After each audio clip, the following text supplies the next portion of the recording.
Hello, this is Adam with DreamMade Productions. This video is made possible by the very kind donations of viewers like you. Thank you. If you are in a position to help this channel improve quality and grow, please visit my Patreon page at www.patreon.com/DreamMadeProductions, linked below.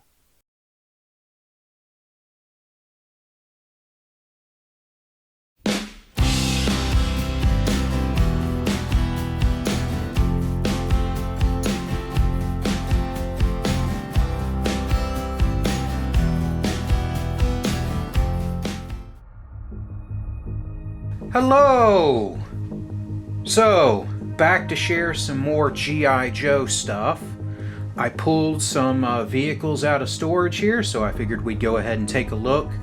Got some of my favorites of all time in this group. First up, I have the Interrogator's helicopter backpack. Mine is broken here. It's missing one of the arms. The Interrogator would snap in there, and there was a handle that you could pull a string, and this would rotate and it would kind of fly up in the air. I played with that quite a bit as a kid, so yeah, you know, it got broke. I still have the handle and the little pull string somewhere, but I can't find it right now. It's probably in another box somewhere. So yeah, this got played with quite a bit, and I really liked how it had the Cobra Air Force symbol on it. Real cool. A real callback to the Rattler. Next up, I have the HAL, the Heavy Artillery Laser. This is a mail-away one. As you can see here, it was meant to be towed by a vehicle.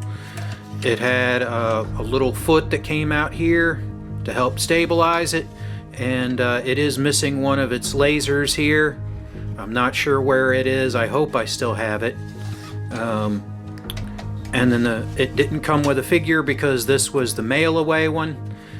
It would ratchet up so that you could point it up. So this was kind of, this got used for me for anti-aircraft a lot, which went with the little sticker here on the screen where it looks like they're shooting at an airplane. This was, I believe this was the first or second wave of G.I. Joe toys. This was a rather old one. So once it came up in one of the mail-away catalogs that I used to get, yep, some of my flag points got used and this got bought. So glad to have this one. Back when G.I. Joe, the stuff was somewhat realistic. Next up, I have the Triple T. Again, this is the mail-away version. I'm pretty sure I still have the engine cover somewhere. I just couldn't find it in the box. This one's, like I said, the mail-away. You can really tell because the guns and missiles in this back piece are this bright orange color. Back in the G.I. Joe Paperwork episode, I showed off the letter that came with this from General Hawk explaining that there was a chemical attack on the motor pool, and that's why the Triple T has this orangish color instead of, I think it was black or gray the actual retail version came with. This one did not come with Sergeant Slaughter. I got Sergeant Slaughter, the figure that I have, from a yard sale, so this came and I got Sergeant Slaughter later. Played with this quite a bit as a kid. It was never really one of my favorite toys because, you know, the driver has no protection at all. It would have been better if it had like a little, at least a canopy or something, but I understand it's a toy for kids. But yeah, cool little tank. Was kind of when G.I. Joe started getting away from the realistic, but still something that looks like, you know, some kind of scout vehicle maybe. Anyway, not really a tank, but the Triple T was cool, and you could have 3 figures on it, 1 driving and 2 on the foot pegs here. Next up, I have one of my favorite toys as a kid that I got later. This is the Sky Shark. This is the Sky Patrol version with that chrome color to it instead of the white that came with the regular and with some of the mail-aways.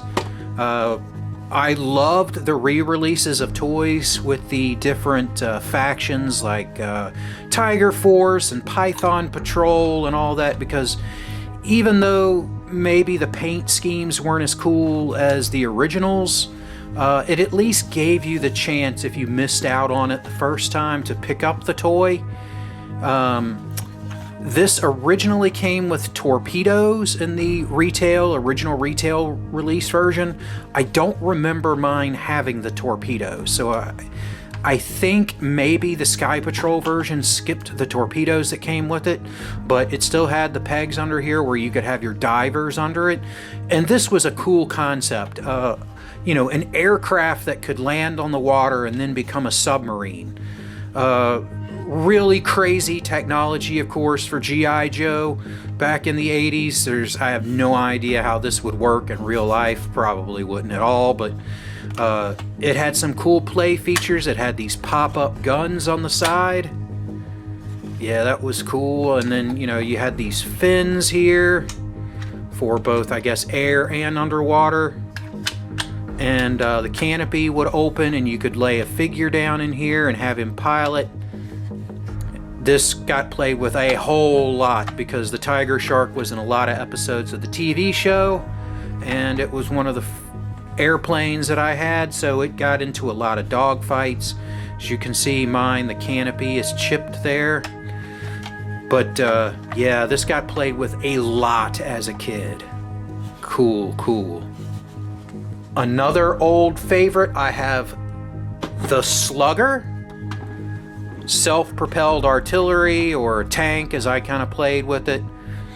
This again is the mail-away version. Came with, I want to say Steeler, Grand Slam, something like that. I didn't get the figure because this was mail-away.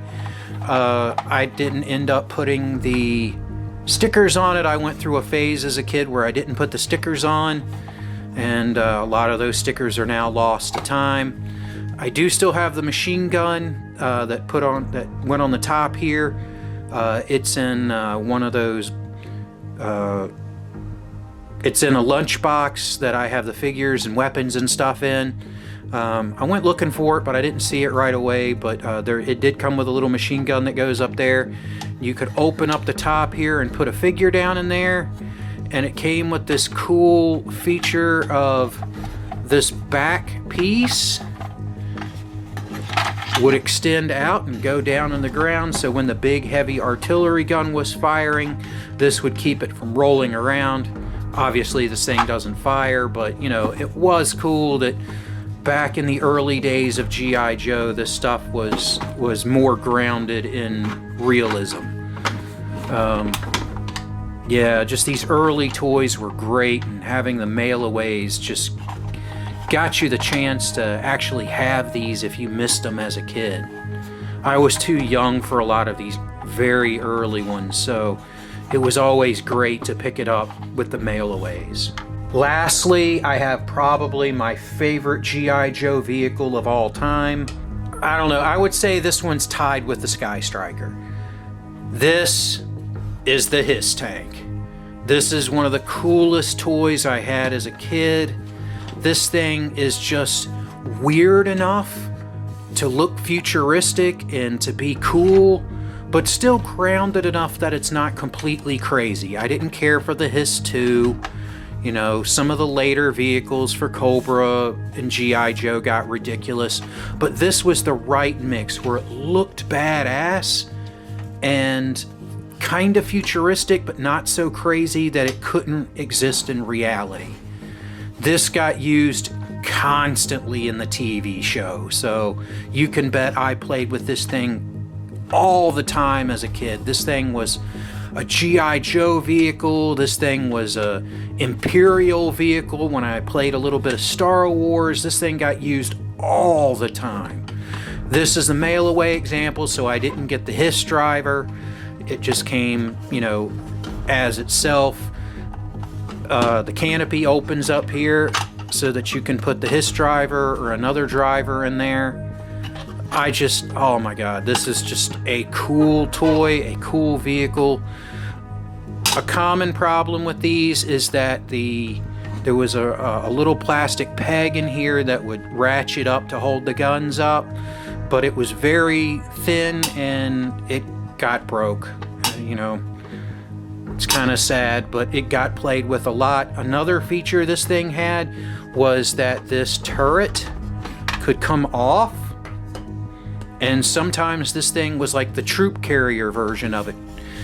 It's hard to see in there, but there's like the little sides here where these sit, so you could, if you did it just right, you could take a figure and kind of put it in there, and you could fit 3 or 4 figures in there.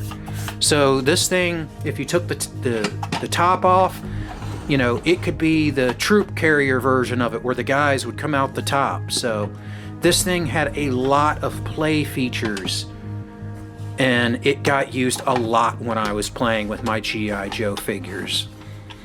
So, and it's probably the favorite toy that I have. Spoiler alert, I don't have the Sky Striker. I never got it as a kid. I really wanted it as a kid, but never managed to get my hands on it. So probably the Sky Striker's my favorite G.I. Joe toy, especially my favorite that I never got. This one is definitely the favorite that I own. Well, guys, thanks for taking a look at these with me. Leave a comment below. What was your favorite G.I. Joe toy? Did you have any of these? Were you lucky enough to pick them up at retail, or did you get them mail away?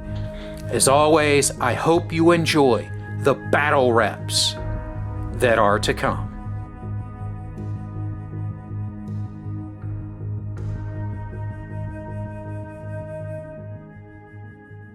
Hello, this is Adam with Dream Made Productions.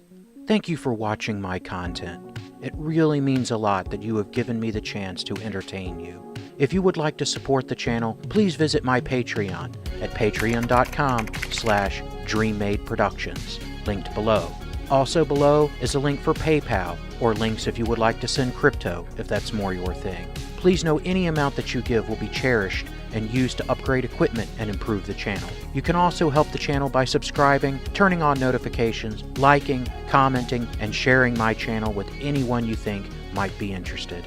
Thank you again for watching, and I hope you enjoy the battle reps that are to come.